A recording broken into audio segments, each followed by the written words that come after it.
નમસ્કાર મિત્રો, આજે આપણે આ વિડીયોમાં ધોરણ 6 પલાસ ગુજરાતી નવું પાઠ્યપુસ્તક 2024 પાઠ 3 ચોમાસામાં સૃષ્ટિ સૌંદર્યના ગાલા સ્વાધ્યાય પોથીની સમજૂતી જોઈએ। પ્રશ્ન પહેલો છે વિકલ્પોનો કે નીચેના દરેક પ્રશ્નના ઉત્તર માટે આપેલા વિકલ્પમાંથી સાચો વિકલ્પ શોધી તેનો ક્રમ અક્ષર પ્રશ્નની સામે આપેલ ખાનામાં લખો। તો પહેલું, ચોમાસામાં ધરતી માતા આખા અંગે શું ધરવા લાગે છે? તો સી, લીલી સાડી। આગળ જોઈએ બીજું, ધોધમાર વરસતા વરસાદમાં કોણ આનંદથી નાતું જોવા મળે? એ, ભેંસ। ત્રીજું, વરસાદ પછી કોનું મધુર ગાન આપણને સંભળાય? તો ડી, નાના મોટા ઝરણાનું। ચોથું છે, લેખકે બાળકોને કયા જીવડાને શોધીને એકઠા કરવાનું કહ્યું છે? બી, ઇન્દ્ર, ગોપ। 5, ગામડામાં કોને પૂછીએ તો તેઓ બપૈયા ક્યાં બોલે તે બતાવે? તો ડી, ખેડૂતો। છઠ્ઠો વિકલ્પ, લીમડા કે પીપળાના ઝાડ પર કોના માળા જોવા મળે? તો સી, કાગડાના। 7, ચોમાસામાં આકાશમાં શું જોવાથી બાળકોનો હર્ષ સમાશે નહીં? એ, ઇન્દ્રધનુષ। 8, ચોમાસામાં નિશાળને ઘરના બારણાં ખુલ્લા મૂકીને બાળકોને ક્યાં ખેલવા જવાનું કહ્યું છે? તો બી, કુદરતને ખોળે। બીજો પ્રશ્ન છે, કૌંસમાં આપેલા શબ્દોમાંથી યોગ્ય શબ્દ પસંદ કરી ખાલી જગ્યા પૂરો। તો પહેલી ખાલી જગ્યા, દેડકા અને તમરાના તીણા સ્વરથી મેઘનું સ્વાગત દિવસ રાત થાય છે। બીજું, વરસાદથી કાયર થઈ એક બાજુ ઊભેલા ગધેડાને જુઓ। ત્રીજી ખાલી જગ્યા, ઝરણામાં પગ મૂકતા વહી જતા પાણીનો વેગ તમે માપી શકશો? ચોથું, ઉનાળો ને શિયાળો બાળકોએ નિશાળમાં ગાળેલો છે। 5, ઘાસના નવા અંકુરને નિહાળશો, તેને ચૂંટશો અને રંગો તથા રૂપો જોઈને રાજી થશો।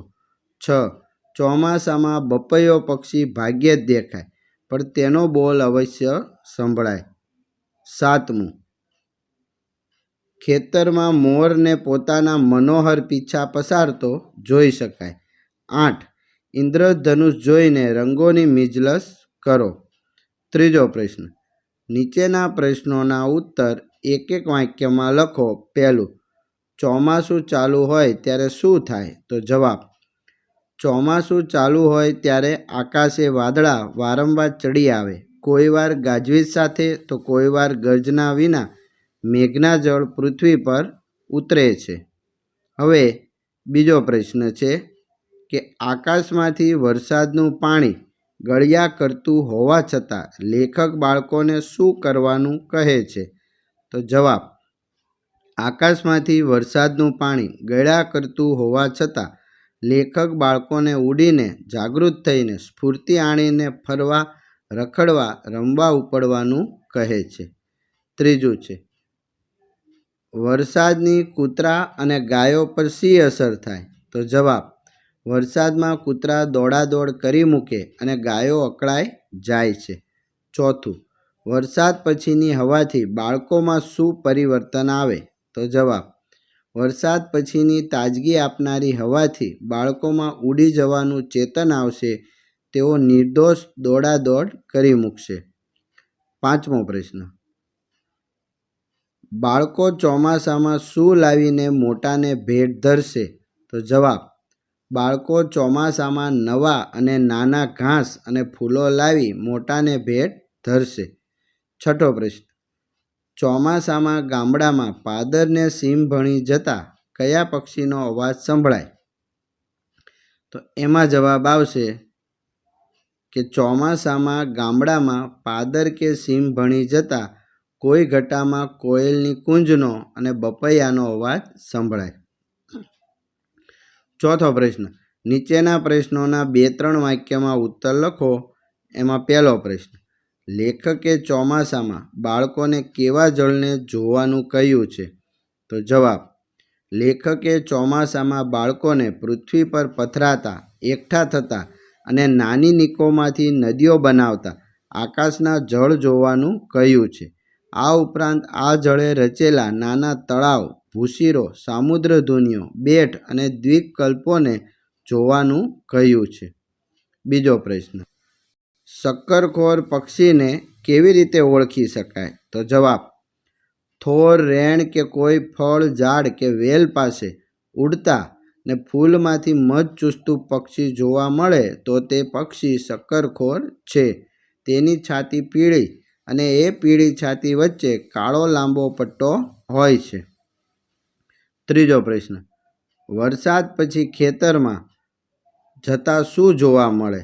તો જવાબ: વરસાદ પછી ખેતરમાં જતાં વાવણી કરતો ખેડૂત, ખેતરમાં ઉગી ગયેલી જુવારની હારો, ગીત ગાતા ગાડાવાળા, ઝાડની ઓથે ઊભા રહીને બે પાવાને એકસાથે લહેરથી વગાડતા તે સીમ ગુંજવતા લહેરી જુવાનિયાઓ જોવા મળે. પ્રશ્ન 5. આપેલા એક એક શબ્દ કે શબ્દ સમૂહ વાંચો, તેને લાગુ પડતા વિભાગમાં લખી ઉદાહરણ મુજબ છેકતા જાઓ. તો અહીંયા શબ્દો અને શબ્દ સમૂહ આ બધા આપેલા છે, એને આપણે લાગુ પડતા વિભાગમાં લખીશું. તો સૌપ્રથમ ચોમાસાને લગતા, તો એમાં છે જળ, ગર્જના, પૂર, મેઘ, ઇન્દ્રધનુષ અને મેઘધનુષ, જે આપણે ઉપર ચેકતા જશું. પછી ચોમાસું જીવ, તો દેડકા, કાનખજૂરા, વીંછી, ફૂદડા, પાંખાળા, મકોડા. પછી જગ્યા કે વસ્તુની વિશેષતા દર્શાવતા, તો લીલું, તીણું, ઝીણું, આમ તેમ, આજુબાજુ, સહજ, ધોળું, કાળું, સરસર, ઝાંઝરું, તળિયું, તપખીર્યું, મોટું, નાનું, લીમડો, ચોખ્ખું, આખું, હમણાં, જાડું, પીપર, ઊંચું નીચું ને રંગબેરંગી. પછી છે નદીને લગતા શબ્દો, તો જળ, પૂર, રેતી, કાંકરા, માછલા, વેતું, છીપલા, શંખલા, ભેખડ, કાંઠો, તણાયું. પછી પક્ષીને લગતા, શક્કરખોર, મોર, પીછા, કાગડો, માળો. ક્રિયાની વિશેષતા, તો વારંવાર, મધ ચૂસવું, નાચવું, વહેવું, કરડવું, નીતર્યું. તો આ મુજબ આપણે ઉપર ચેકીશું. હવે છે પ્રશ્ન 6 કે અહીં જે રેખાંકિત શબ્દો ફકરામાં આડાવડા લખાઈ ગયા તેમને યોગ્ય સ્થાને, તો અહીં જે આ શબ્દો લખેલ છે એ બધા શબ્દો અલગ અલગ જગ્યાએ લખાઈ ગયા છે, તો એને આપણે યોગ્ય જગ્યાએ લખી ફરીવાર ફકરો જોઈશું. તો અહીંયા એક પહેલવાન છોકરો હતો, એ નીચે ઊભો રહ્યો. એનાથી હલકો હતો તે છોકરો પહેલવાનના મજબૂત ખભા પર ચડી ગયો. એનાથી એ હલકો હતો તે બીજા છોકરાના ખભા પર ચડી ગયો. ચારેયમાં સૌથી ટીણકો હતો તે ત્રીજાના ખભા પર ચડી ગયો. એ તો ઘણે ઊંચે પહોંચી ગયો. એના હાથમાં પાકી કેરી આવી ગઈ. તે સુગંધીદાર પણ હતી. ટીણકો તો ત્રીજા છોકરાના ખભા પર જ કેરી ખાવા માંડ્યો. તો આ મુજબ આ શબ્દો આવશે. હવે છે પ્રશ્ન 7. કૌંસમાં આપેલ શબ્દમાંથી યોગ્ય શબ્દ પસંદ કરો અને ખાલી જગ્યા પૂરો. તો અહીં કૌંસમાં આટલા શબ્દો આપ્યા છે, તો ખાલી જગ્યા જોઈએ. સૌ પ્રથમ પહેલી, મેં દોડની હરીફાઈમાં ભાગ લીધો છે, હું ઝડપથી દોડીશ. બીજું, વરસાદ પડવાથી રસ્તાની માટી ચીકણી થઈ ગઈ, હું સાચવીને ચાલીશ. ત્રીજી ખાલી જગ્યા છે કે હાથમાં રંગ લાગી ગયો છે, હું હાથ ઘસી ઘસીને ધોઈશ. ચોથું, મંજુલા ખૂબ આગળ પહોંચી ગઈ, તેને ઊભી રાખવા હું મોટેથી બૂમ પાડીશ. પાંચમું, મામીએ લાપસી રાંધી છે, હું ધરાઈને જમીશ. છઠ્ઠું, દાદાને હવે ઓછું સંભળાય છે એટલે તે મોટેથી બોલે છે. સાતમું, ગ્રાહક ગુસ્સે થઈને બોલતા હતા પણ વેપારીએ શાંતિથી જવાબ આપ્યો. છેલ્લી 8મી ખાલી જગ્યા છે, નાના છોકરા તો રમતા રમતા લડી પડે અને રડતા રડતા હસી પડે. આગળ છે પ્રશ્ન 8. અહીં નામ વિશેષતા અને ક્રિયા વિશેષતાની જોડ આપી છે તેવી બીજી જોડ ઉમેરો અને ઉદાહરણ પ્રમાણે 5-5 વાક્ય બનાવો. તો અહીં પ્રથમ કોઠામાં નામ અને વિશેષતાઓ આપેલી છે, તો એના આપણે વાક્યો જોશું. અને બીજા કોઠામાં ક્રિયા અને વિશેષતા આપેલી છે, તો એના પણ વાક્યો છે એ આપણે હવે સમજીએ. તો અહીં ઉદાહરણમાં 2 વાક્ય આપ્યા છે, તો એ મુજબ આપણે નવા વાક્ય બનાવીશું. તો વાક્ય વાંચીએ. પહેલું, મને થોડું પાણી આપો. હિના ધીમે ધીમે ચાલતી હતી. બિલાડી લંબચોરસ ટેબલ પર બેઠી છે. છોકરા સાચવીને રમે છે. મૂનની પથારીમાં આમ તેમ હલે છે. મારો નવો મોબાઈલ ખોવાઈ ગયો. મમ્મી ખડખડાટ હસી. સાંકળચંદ થરથર ધ્રુજે છે. ઊંચો છોકરો ઝડપથી વાંચે છે. મને ઠંડુ દૂધ ભાવે છે. તો આ મુજબ વાક્યો બીજા પણ બનાવી શકાય. પ્રશ્ન 9. કૌંસમાં આપેલ ક્રિયા વિશેષણનો યોગ્ય ઉપયોગ કરી ખાલી જગ્યા પૂરો. તો અહીંયા ક્રિયા વિશેષણ આપેલા છે, તો એના આધારે ખાલી જગ્યા જોઈએ. પહેલી, દાંતમાં સડો ન થાય તે માટે હાર્દિક સવારે ઉઠ્યા પછી રાત્રે સૂતા પહેલાં નિયમિત બ્રશ કરે છે. બીજી ખાલી જગ્યા છે કે મિનલને નવી નવી વાનગીઓ શીખવી ગમે તે અવારનવાર જાતભાતની રસોઈ બનાવે છે. ત્રીજી, મોટા ભાગે તો રેખા જ રશ્મિના ઘરે જાય. રશ્મિ તો રેખાના ઘરે કોઈક વાર જ જાય. ચોથું, નાની રિસેસ હોય ત્યારે વિદ્યાર્થીઓ થોડી વાર રમે, મોટી રિસેસમાં વધારે રમે. પાંચમી ખાલી જગ્યા છે કે સલીમના મામાનું ઘર નજીક છે, તે તો મામાને ત્યાં વારે ઘડીએ પહોંચી જાય. આગળ છે બીજું, એમાં કૌંસમાં જે શબ્દો આપ્યા છે એના આધારે આપણે ખાલી જગ્યા જોઈએ. તો પહેલું, કેળાની છાલ પર પગ આવતા તે એકાએક લપસી પડ્યો. બીજું, તમે મને બહાર ફરવા ક્યારે લઈ જશો? ત્રીજું, પાણીની ટાંકીની અંદર શું પડ્યું છે? 4, તમે મને કેમ જાણ કરી નહીં? 5, હમણાં હું તારી સાથે વાત નહીં કરું. છઠ્ઠું, અત્યારે આપણે એને ત્યાં ખબર કાઢવા જઈ આવીએ. 7મું, ત્યાં ઊભું છે તે કોણ છે? અને 8, તમે મને કાલે અવશ્ય ફોન કરજો. હવે છે પ્રશ્ન 10. કૌંસમાંથી શબ્દ પસંદ કરી ઉદાહરણની જેમ સરખામણી કરો. તો આ શબ્દનો ઉપયોગ કરવાનો છે. ઉદાહરણ આપેલું છે, થાળી દૂધ લાડવા જેવો ચાંદો. તો હવે આપણે પહેલું છે જેવી આંખ, તો એમાં આવશે ચકોર લખોટી મોતી.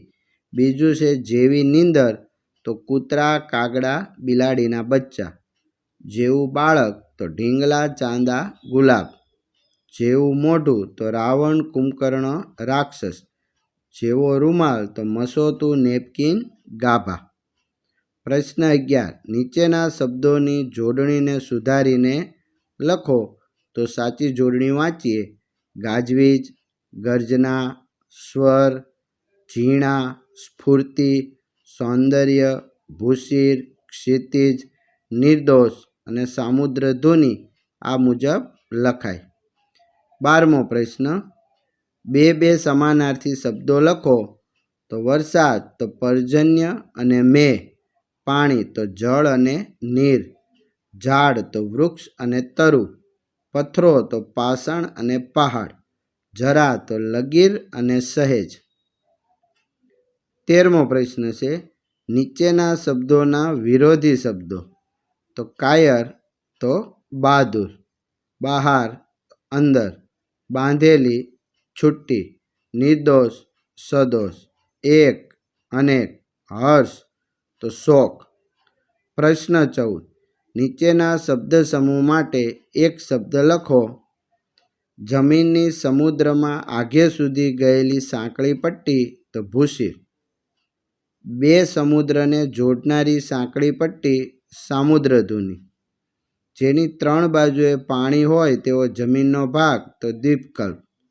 આંખને પૃથ્વી આકાશ સાથે મળતી જણાય કાલ્પનિક રેખા, તો ક્ષિતિજ. 5મું છે, ચારે બાજુએ પાણીથી વિખરાયેલી જમીન તો બેટ, પાણી જવાનો રસ્તો નીક, વાદળાની ગર્જના ને વીજળી તો ગાજવીજ, રાત્રે ઝીણા અવાજથી બોલતું જીવડું તમરા, ચોમાસામાં થતું એક જીવડું ઇન્દ્રગોપ. પ્રશ્ન 15. નીચેના વર્ણ સામ્ય ધરાવતા શબ્દોના અર્થ આપી વાક્ય પ્રયોગ. તો ચોમાસું તો વર્ષા ઋતુ અને ચોમાસું તો ચોમાસામાં થતું. વાક્ય: ચોમાસું 4 માસનું ગણાય, અષાઢ, શ્રાવણ, ભાદરવો અને આસો.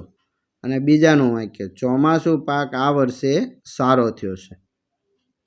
હવે બીજું છે હાર તો પરાજય અને હાર તો ઓળ પંક્તિ. હવે વાક્ય: કબડ્ડીમાં અમારી ટીમની સખત હાર થઈ. બીજાનું વાક્ય: સારસ પક્ષી પાણીમાં હારબંધ તરતા હતા. આભાર મિત્રો. હવે પછીના પાઠમાં મળીશું. ત્યાં સુધી આવજો.